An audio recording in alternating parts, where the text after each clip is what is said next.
Мол дарыны дээрлик Кыргызстандагы бардык жаш балдар ичкен. Ал эми мунун курамында чочкодон алынган ферменттер бар экендиги жазылып турат. Бул дары албетте адал эмес, арам.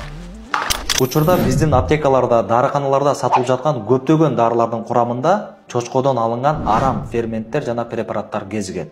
Мындай дарыларды сатып алуудан этият болуңуз. Ал эми бүгүнкү видеодо мен силерге дал ошондой дарылардын бири болгон бул Креон деген дары жөнүндө маалымат берем. Көпчүлүк врачтар жаш балдардын тамак сиңирүү органдарын жакшыртуу максатында Креон деген аталыштагы дарыларды ичүүнү сунушташат. Бул дары биздин аптекаларда кеңири тараган. Бирок урматтуу ата-энелер, бул дарыны жаш балдарга такыр бербеңиздер жана өзүңүздөр да ичпеңиздер. Анткени мунун курамында чочкодон алынган арам ферменттер, тагыраагы панкреатин бар. Бул сүрөттөн да карап көрсөңүздөр болот.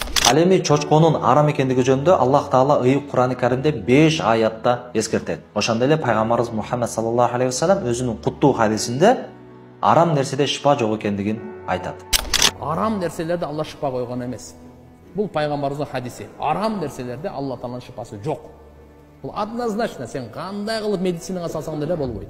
Жана ошондой эле бул видеодон пайдаланып биздин ден соолугубуздун жакшы, сак саламат болуусу үчүн күнү-түн аракет кылып жүргөн медицина тармагындагы адистерге, өзгөчө врачтарга кайрылып кетем. Урматтуу дарыгерлер, биз сиздерди сыйлайбыз, сиздердин билимиңиздерди, мээнетиңиздерди баалайбыз. Бирок оорулуу адамдарга дары-дармек жазып берүүдө курамында арам заттар болбогон дарыларды сунуштооңуздарды өтүнөбүз. Аллах Таалам бардыгыбызды арамдан сактасын. Ден соолукта болуңуздар. Урматтуу достор, бул видеону башкаларга бөлүшүп коюңуз, анткени арам болгон бул дарыларды колдонгондон этият болуңуз. Дагы кайсыл дары-дармектер жөнүндө билгиңиз келет, комментарийге жазып коюңуз. Ассаламу алейкум.